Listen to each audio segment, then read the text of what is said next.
2024년 10월 9일 수요일 아침을 여는 생명의 큐티 시간입니다. 오늘 말씀은 호세아 7장 1절에서 16절 말씀으로 치료하신 하나님께 돌아오지 않는 백성 이라는 제목으로 함께 말씀을 나누겠습니다. 오늘 말씀 들어가기에 앞서서 어제 말씀 좀 간단하게 보겠습니다. 어제 말씀은 6장이었습니다. 호세아는 하나님께 돌아가자고 간곡하게 호소합니다. 하나님께서는 자기 백성을 찢으셨지만 그러나 다시 낫게 하시고 살리시며 일으키실 것입니다. 그리고 새벽빛같이 어김없이 그들에게 은혜를 주실 것입니다. 자, 그리고 호세아는 여호와를 힘써 알자고 간곡하게 또 호소합니다. 하나님은 제사가 아니라 인애를 원하시며 번제보다 하나님 아는 것을 원하신다라고 고백하였습니다. 자, 그럼 오늘 말씀 들어가 보겠습니다. 내가 이스라엘을 치료하려 할 때에 에브라임의 죄와 사마리아의 악이 드러났는도다. 하나님께서 에브라임과 사마리아는 같은 말이에요. 북이스라엘을 얘기하는 겁니다. 둘 다. 그러니까 북이스라엘을 치료하려고 하실 때에 오히려 죄와 사마리아의 악이 드러나는도다. 이게 무슨 말이냐? 이 이야기에 대해서 이 말의 그 내용을 오늘 말씀을 통해서 알려주려는 거예요. 치료하려고 했더니 악이 더 드러나. 이런 상태가 되었다는 거죠. 그 내용이 오늘의 말씀입니다. 그들은 거짓을 행하며 안으로 들어가 도둑질하고 밖으로 떼지어 노략질하며 내가 모든 악을 기억하였음을 그들이 마음에 생각하지 아니하거니와 이제 그들의 행위가 그들을 에워싸고 내 얼굴 앞에 있도다. 자, 이 말씀을 보면 이스라엘에 거짓과 약탈이 가득했다라는 이야기고, 그런 거짓과 약탈을 할 때에 그들의 생각에는 하나님이 알지 못하신다. 하나님이 그들의 마음에 없는 거예요. 그들이 하나님께서 나를 보고 계신다 이렇게 생각을 전혀 하지 않는다는 거예요. 자, 이것은 무엇을 의미하는 겁니까? 하나님의 말씀이 전혀 그들의 삶 속에서 적용이 되지 않고 있다는 것이죠. 우리가 죄를 지으면서 이건 하나님이 원하시지 않는 거야, 이게 있어야 되는데 그게 없다는 거예요. 그래서 그들의 행위가 드러난다는 거예요. 그들의 행위가 그들을 에워싸고 내 얼굴 앞에 있도다. 자, 그래서 하나님께서는 그들의 죄를 분명히 알고 계시는데 이스라엘은 전혀 그것을 생각하지 못하고 있다라는 말씀이었습니다. 또 그들이 그 악으로 왕을, 그 거짓말로 지도자들을 기쁘게 하도다. 그러니까 그들의 관심은 지도자들에게 어떻게 하면 잘 보일까, 왕들에게 어떻게 하면 잘 보일까 하면서 모든 그들의 집중이 거기에 있었다. 그들은 다 가늠하는 자라 과자 만드는 자에 의해 달궈진 화덕과 같도다. 오늘 화덕이라는 말이 좀 자주 나오거든요. 화덕과 같다. 자, 그 죄짓는 그 이스라엘 백성들이 화덕과 같다라고 표현을 하고 있어요. 왜 그러느냐? 그가 반죽을 뭉침으로 발효되기까지만 불 일으키기를 그칠 뿐이니라. 그러니까 화덕은 빵을 구울 때, 이제 이게 빵 굽는 자가 빵을 구울 때 이제 그 불을 붙여가지고 빵을 굽잖아요. 그럼 빵을 다 만들었으면 끄죠. 그리고 또 다시 집혀서 빵을 만들고 또 필요 없으면 끄고, 이런 화덕과 같다는 거예요. 그러니까 불 갔다가 꺼지고 불 갔다가 꺼지고 이렇다는 거예요. 이게 무슨 말이냐? 자, 보십시오. 우리 왕의 날에 지도자들은 술에 뜨거움으로 병이 나며 왕은 오만한 자들과 더불어 악수를 하는도다. 그들이 가까이 올 때에 그들의 마음은 광교하여 화덕 같으니 그들의 분노는 밤새도록 자고 아침에 피우는 불꽃 같도다. 그래서 그들이 다 화덕같이 뜨거워져서 그 재판장을 삼키며 그들의 왕들을 다 엎드러지게 하며 그들 중에는 내게 부르짖는 자가 하나도 없도다. 자, 이 말씀을 우리가 이해를 하려면 우리 그 이스라엘의 계보 가운데서 여로보암 2세, 지금 그 이 호세아가 여로보암 2세 때부터 활동했던 선지자죠. 자, 저 여로보암 2세의 아들이 누굽니까?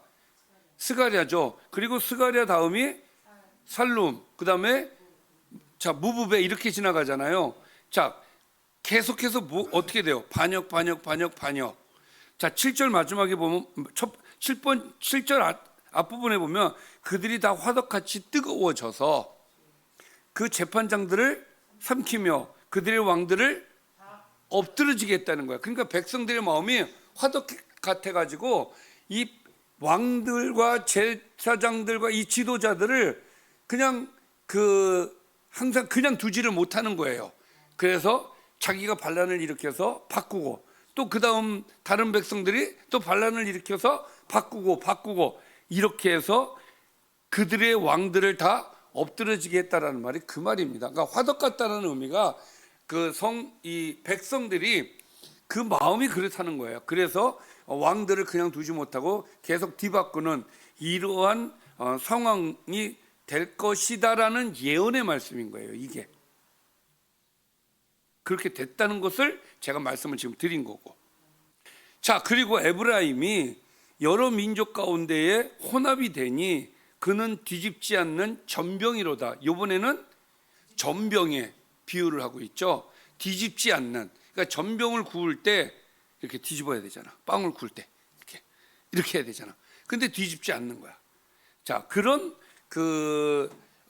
전병으로서 그 앞에 우리가 주목해야 될 단어가 뭐냐면 혼합이에요. 혼합. 여러 민족 가운데에 혼합이 되었다는 거예요. 그리고 뒤집지 않는다는 거야. 그러니까 이들에게 이제 혼합주의가 들어가 가지고 그것이 이제 왜 그랬냐면 종교적으로 뭐 또 정치적으로 문화적으로 이방인들과 하나가 되다 보니까 막 섞이는 거예요. 그 섞이면서 그들이 하나님께서 주신 그 정체성을 잃어가는 거죠. 그러니까 그런 모습으로 계속 이어가고 있었다는 거예요. 자, 그래서 이방인들이 그의 힘을 삼켰다. 혼합주의가 된 결과가 무엇이냐? 이방인들이 그들의 힘을 삼켰다. 그러니까 무슨 말이에요? 이방인의 그 어떤 여러 가지 들어와서 만연되어 있는 문화, 사회 뭐 이런 것들이 오히려 이 유대 민족이 갖고 있었던 모든 문화와 사회적인 모습들을 다 바꿔버렸다는 거예요. 그리고 근데 중요한 건 뭐냐면 그렇게 들어왔음에도 불구하고 그것을 몰랐다는 거. 백발이 무성할지라도 알지 못했다. 죽을 때까지 몰랐다. 자기들이 이방인에 의해서 잠식이 되어 있다는 것을 몰랐다. 그래서 이스라엘의 교만은 그 얼굴에 드러났나니 그들이 이 모든 일을 당하여도 그들의 하나님 여호와께로 돌아오지 아니하며 구하지 아니하도다. 자, 그럼에도 불구하고 그들은 하나님을 찾지 않았다. 목이 굳은 백성이었다라는 이야기를 하는 거예요. 자, 또 에브라임은 어리석은 비둘기같이 지혜가 없어서 비둘기의 비유를 합니다. 애굽을 향하여 부르짖으며 아수르로 가는도다. 자, 이 이스라엘이 아수르에게 붙었다가 북쪽에 있는 또 어느 날은 아수르를 배반하고 애굽으로 가서 남쪽에 있는 애굽에 붙었다가 왔다 갔다 그렇게 나라를 의지했다. 그들이 갈 때에 내가 어디로 갈 때입니까? 애굽으로 갈 때, 아수르로 갈 때에 내가 나의 그물을 그 위에 쳐서 공중의 새처럼 떨어뜨리고 전에 그 회중에 들려준 대로 그들을 징계할 것이다. 하나님이 화가 나셨어요. 나를 의지해야 되는데 다른 데 가서 기대는 거야. 그래서 하나님께서 심판하시겠다는 말씀을 주시는 거예요. 그래서 그들이 의존한 의존 정책을 실패하게 만들 것이다라는 것이 하나님 오늘 주시는 말씀이고, 자, 계속해서 화 있을진저 그들이 나를 떠나 그릇 같음이니라. 패망할진저 그들이 내게 범죄하였음이니라. 자, 그들에게는 화가 있을 것이고 그들은 패망할 것이다. 왜 그렇습니까? 나를 떠났어. 나에게 범죄를 했어. 왜 하나님이 화가 나셨느냐? 내가 그들을 건져주려고 했어. 내가 건져주려고 손을 내밀었어.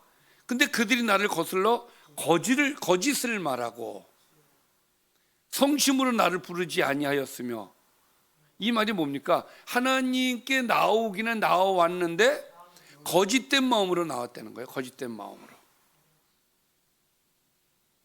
그리고 성심으로 찾지도 않고 오직 침상에서 슬피 부르짖으며.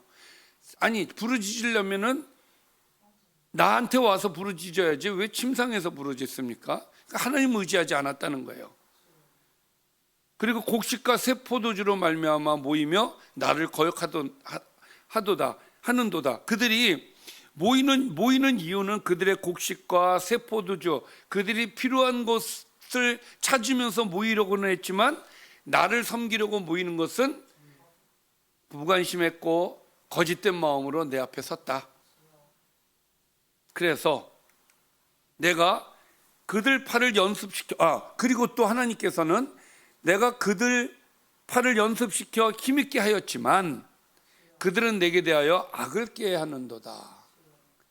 그러니까 하나님과 완전히 등을 지고 살으려고 아주 작정한 사람들 같아요. 그들은 돌아오나 높으신 자에게로 돌아오지 아니하니 속이는 활과 같고 애굽의 지도자들은 그 혀의 거친 말로 말미암아 칼에 엎드러질 것이다. 이것이 애굽 땅에서 조롱거리가 될 것이다. 자, 하나님께서 마지막으로 하시는 말씀은 무엇이냐면 너희들이 의지하는 애굽, 그것으로 인해서 망하게 될 것이다 라는 말씀을 오늘 우리에게 주시고 계십니다. 말씀을 좀 정리해 보겠습니다. 하나님께서는 북이스라엘을 치료하려고 하실 때에 그들의 죄가 드러난다 그랬어요. 그러니까 오늘의 말씀은 이겁니다. 내가 그들을 치료하려고 다가갔어. 그래서 치료해 주려고 막 이렇게 액션을 취하니까 오히려 그들이 하나님을 거부하고 거짓된 모습으로 나오고 사람을 의지하고 오지를 않고 떠나는 거야. 그러니까 하나님께서 치료하려고 할 때 그들의 악함이 더 드러나게 되었다는 이야기예요. 그래서 하나님께서는 그들을 보시면서 오늘 뭐라고 얘기하십니까? 화덕과 같다, 전병과 같다, 비둘기 같다, 그렇게 표현을 하시는 거예요. 그래서 속이는 활같이 하나님께로 돌아오지 않고 애굽과 아수르를 의지한 에브라임은 애굽에서 조롱거리가 될 것이다 라는 것이 오늘의 말씀입니다. 오늘 말씀을 보면서 좀 두렵다라는 생각이 좀 들어요. 왜냐하면 지금 우리는 어떤가? 지금 우리는 하나님 앞에 진심으로 나가고 있는가? 우리도 하나님 앞에 나갈 때 어떤 그냥 형식적인 모습으로 하나님 앞에 나가면서 우리도 포도주를 찾고 곡식을 찾고 또 내가 좋아하는 것을 찾고 사람을 의지하고 하나님을 전혀 의지하지 않으면서 하나님은 우리에게 은혜를 주시려고 계속 우리를 바라보고 계시는데 나는 정작 그 하나님 의지하지 않고, 근데 그런 모습들이 지금 우리의 모습이기는 한 거예요, 사실. 그러니까 이 말씀이 굉장히 아주 좀 깊이 다가와요, 이 말씀이. 그래서 이 나라가 자꾸 재앙을 받는 것 같아요. 세상은 계속 타락해져 가고. 그래서 정신 차려야 될 때다. 지금 이 시대는 오늘 말씀해 보니까 알지 못한대잖아요. 자기가 뭘 잘못했는지 알지를 못한대잖아요. 백발이 될 때까지, 백발이 돼도 모른대잖아요. 그러니까 우리도 그렇게 될 수 있다. 몸에 그냥 그게 젖어져 있으면. 어제 말씀 속에서도 나는 제사를 원하는 게 아니라 인애를 원한다. 사랑하는 걸 원한다. 착각하고 있잖아요. 제사, 예배. 물론 예배 중심이 되어야 되지만 예배보다 더 중요한 것은 우리가 나가서 하나님의 사랑을 실천하는 게 더 중요한데 이건 안 하면서 하나님 앞에 주구장창 예배. 아니 천만의 말씀요. 예배보다 하나님이 기뻐하시는 것은 말씀을 실천하는 일인데, 정신을 차리지 못하는 지금 우리의 모습들, 우리 주변에서 일어나는 모습들, 나의 모습들을 보면서 언젠가 우리도 그렇게 되지 않을까, 저와 여러분이 그렇게 되지 않을까라는 그런 두려움도 사실은 있는 거예요. 정신 차리고 하나님께서 손 내밀 때 내가 갖고 있는 거 다 내려놓고, 그러니까 내려놓지 않으면 거짓이 되는 거예요. 딱 쥐고 있으면서 이러고 하나님 앞에 서 있는 거기 때문에 이게 거짓인 거예요. 내가 쥐고 있는 것을 내려놓고 하나님을 향했을 때 진정한 하나님께 나아가는 나의 진심인 것이지, 내가 세포도주와 곡식을 쥐고 있으면서 그거 내려놓지 않으면 절대로 우리는 하나님 앞에 설 수가 없습니다. 우리가 갖고 있는 곡식과 포도주를 내려놓자. 기도하겠습니다. 살아계신 아버지 감사합니다. 늘 우리를 사랑하시고 인도하시는 하나님을 찬양합니다.